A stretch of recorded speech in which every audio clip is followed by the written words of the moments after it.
Assalamualaikum warahmatullahi wabarakatuh. Kembali lagi dengan saya Fitriani Sofyan.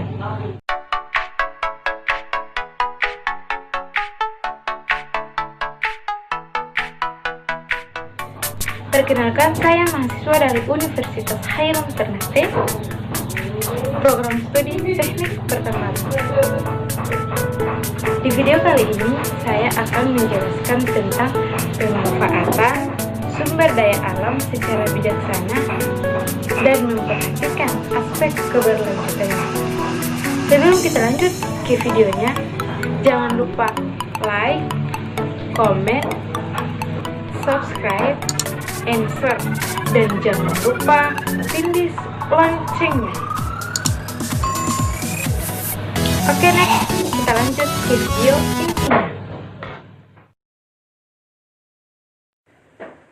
Sumber daya alam adalah segala sesuatu yang berasal dari alam yang dapat digunakan untuk memenuhi kebutuhan hidup manusia.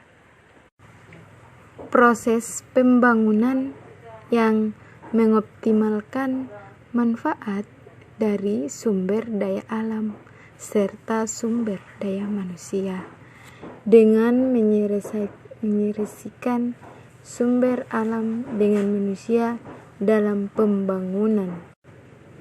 Adapun tujuan tersebut yang merupakan agenda internasional yang menjadi kelanjutan dari tujuan pembangunan milenium atau milenium. Next, kita lanjut ke video intinya. Pengertian pembangunan berkelanjutan. Pembangunan berkelanjutan adalah upaya sadar dan terencana yang memadukan aspek lingkungan hidup, sosial, dan ekonomi ke dalam strategi pembangunan untuk menjamin keutuhan lingkungan hidup serta keselamatan, kemampuan, kesejahteraan, dan mutu hidup generasi masa kini dan generasi masa depan. Pasal 1 ayat 3 Undang-Undang Nomor 32 Tahun 2009. Tujuan pembangunan berkelanjutan adalah sebuah tindakan pemanfaatan segala sesuatu yang ada di lingkungan alam dengan tidak mengesampingkan kebutuhan generasi yang akan datang. 3 pilar utama. Yang pertama, pertumbuhan ekonomi, yakni menjaga pertumbuhan ekonomi yang stabil dengan merestrukturisasi sistem produktif untuk menghemat sumber daya dan energi. 2.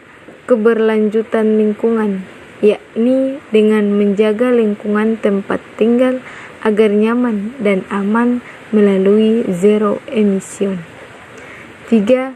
Keberlanjutan sosial, yakni menjamin keadilan sosial dalam distribusi kekayaan dan pelayanan sosial. Pemanfaatan sumber daya alam dengan prinsip pembangunan berkelanjutan. Yang pertama, kehutanan.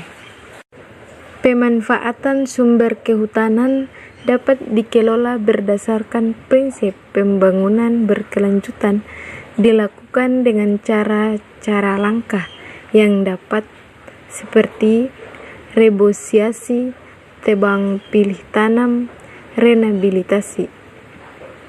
Kedua, pertambangan. Pemanfaatan sumber daya pertambangan meliputi batu bara, minyak bumi, emas, gas, dan mineral. Usaha eksploitasi ramah lingkungan dapat dilakukan dengan cara sebagai berikut. Yang pertama, mengolah limbah sebelum dibuang sehingga tidak mencemari lingkungan. Yang kedua, melakukan penambangan dengan efisien dan sesuai kebutuhan. Ketiga, eksploitasi, memperhatikan ketersediaan sumber daya alam yang terbatas dan tidak dapat diperbaharui. Yang ketiga, kelautan. Dalam pemanfaatan sumber daya alam kelautan, perlu adanya langkah-langkah sebagai berikut. Penataan sistem perikanan. Sumber daya kelautan Indonesia harus dikelola dengan baik, diawasi dan dikontrol sebagai upaya keberlanjutan sumber daya kelautan yang lestari. Keempat, pariwisata. Adapun prinsip-prinsip yang menjadi acuan dalam pengembangan pariwisata berkelanjutan. Pembangunan pariwisata harus dibangun dengan melibatkan masyarakat lokal. Dengan ide yang melibatkan masyarakat lokal juga dan untuk kesejahteraan masyarakat lokal. Menciptakan keseimbangan antara kebutuhan wisatawan dan masyarakat. Memberikan kemudahan kepada para pengusaha lokal dan skala kecil dan menengah.